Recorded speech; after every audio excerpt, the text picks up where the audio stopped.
क्या आपके मन में भी ये डाउट है कि ये जो रिजर्वेशन का एक नया जीनी जो है निकला है, अब इसके ऊपर क्या क्या चीजें बदलाव करेंगी? एप्लीकेशन फॉर्म जो यूजीसी नेट के हैं, यहां पर क्या क्या बदलाव हो सकते हैं? कौन कौन से डॉक्यूमेंट जो हैं आपको यहां पर अपने रेडी रखने हैं फॉर्म भरने से पहले? और ये रिजर्वेशन का आखिरकार ये जो जीनी बाहर आया है, ये क्या लेकर आया है अपने साथ? ये पॉजिटिव है कि नेगेटिव है? सुप्रीम कोर्ट ने क्या कहा है? सारी की सारी बातें आज आपको यहां पर पता चलने वाली हैं। सो नमस्कार गाइस, आज मैं निशांत कपूर एक बार फिर से आपका स्वागत करता हूं आपके अपने पीडब्ल्यू यूजीसी नेट में। और यहां पर अब हम इस कहानी को समझने की कोशिश करेंगे कि सुप्रीम कोर्ट का आखिरकार ऐसा क्या वर्डिक्ट आया है जिसके ऊपर इतनी ज्यादा खलबली मच चुकी है। बहुत ही ज्यादा ध्यान से सुनिएगा। सबसे पहले काफी सारे लोगों ने यह कहा है कि रिजर्वेशन हटा दी जाएगी, रिजर्वेशन अब नहीं होगी, रिजर्वेशन को अब बिल्कुल ही हिंदुस्तान से मुक्त कर दिया जाएगा। ऐसा बिल्कुल भी नहीं है, है ना। ये बिल्कुल मनगढ़ंत बातें हैं जो कि आपको सुनाई जा रही हैं या बताई जा रही हैं।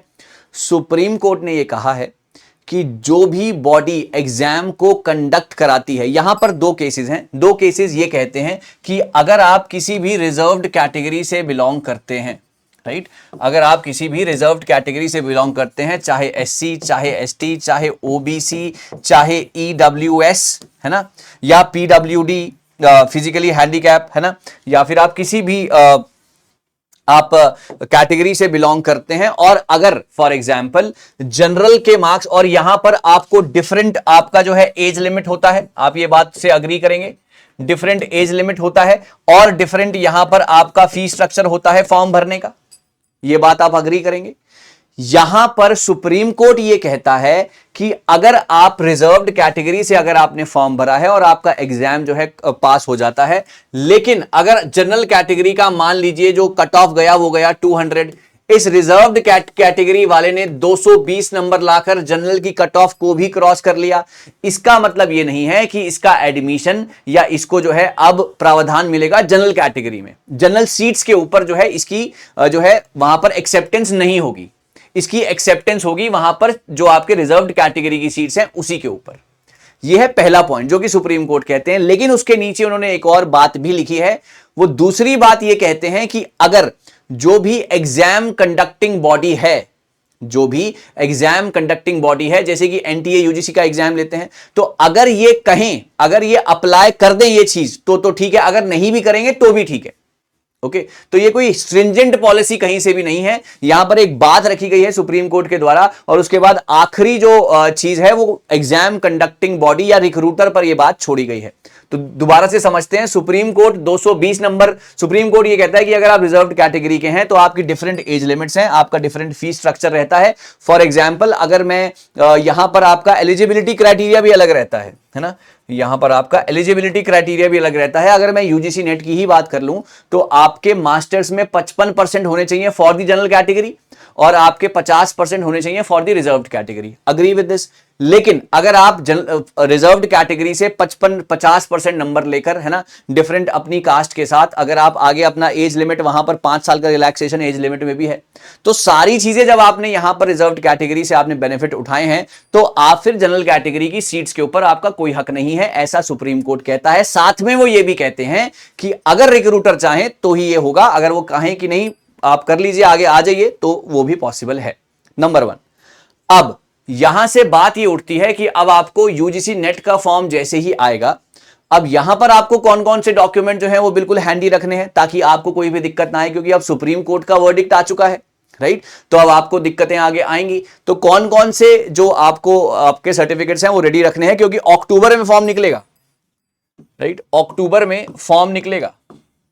अक्टूबर में फॉर्म जब निकलेगा तो आपके पास जो फॉर्म आपके पास होना चाहिए वो आपका ओबीसी और ईडब्ल्यूएस।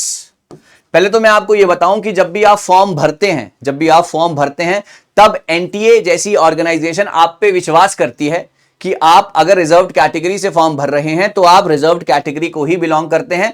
आपका जो कैटेगरी का सर्टिफिकेट है वो मांगा जाता है कब? वो मांगा जाता है आपका जब आप जेआरएफ और पीएचडी होल्डर जब आप हो जाते हैं, जेआरएफ के लिए जब आप जाते हैं तब। लेकिन एग्जाम भरने से पहले, इन सब चीजों से पहले आपके पास ये 2 सर्टिफिकेट जरूर होने चाहिए।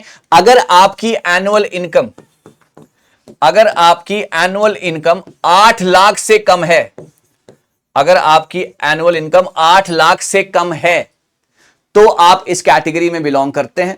ओके, इस कैटेगरी में बिलोंग करते हैं, इसका सर्टिफिकेट आपके पास होना चाहिए। बाकी एससी एसटीज का सर्टिफिकेट आपके पास नहीं होगा तो वो चलेगा, है ना, वो बाद में ही काम आता है। दूसरी चीज, यहां पर अगर आप फिजिकली हैंडीकैप हैं तो अगर आपको कोई किसी भी तरीके की हेल्प चाहिए तो वो भी सर्टिफिकेट आपके पास पहले होना चाहिए। I hope it's clear to everybody, जितने भी लोग मेरे साथ बैठे हैं यहां पर। तो आपको जो सुप्रीम कोर्ट का जो इतना बड़ा जो वहां पर एक खेला बना दिया गया है, इतनी बड़ी जो है बातें वहां पर आ रही हैं, वो जो सच है वो मैंने आपके सामने रख दिया। जो जो उनसे सर्टिफिकेट आपको चाहिए मैंने आपके सामने रख दिए। एग्जाम का फॉर्म जो है 25 दिसंबर का है वो अब बहुत जल्दी आपके सामने आएगा। जैसे ही आएगा आपको उसकी जानकारी सबसे पहले यहां पर मिल जाएगी। तो ये थी आज की जानकारी और ये था आज का पूरा वीडियो जिसने आपको बताया कि यहां पर एप्लीकेशन की कौन से डॉक्यूमेंट्स हैं, क्या रिजर्वेशन का सुप्रीम कोर्ट का ये मसला है, क्या रिजर्वेशन खत्म हो गई है, या रिजर्वेशन के ऊपर अभी हम और क्या क्या चीजें कर सकते हैं, या क्या क्या चीजें आपको पता होनी चाहिए। आपके कोई भी डाउट्स हो कमेंट सेक्शन में लिखिएगा। ऐसी अमेजिंग वीडियोस मैं और भी बनाता रहूंगा आपके लिए, और भी चीजें मैं लाता रहूंगा। Thank you so very much, all the very best. अपना ध्यान रखें, ऐसे ही मेरे साथ जुड़े रहें और अपनी राय कमेंट सेक्शन में जरूर लिखिएगा। Thank you so much.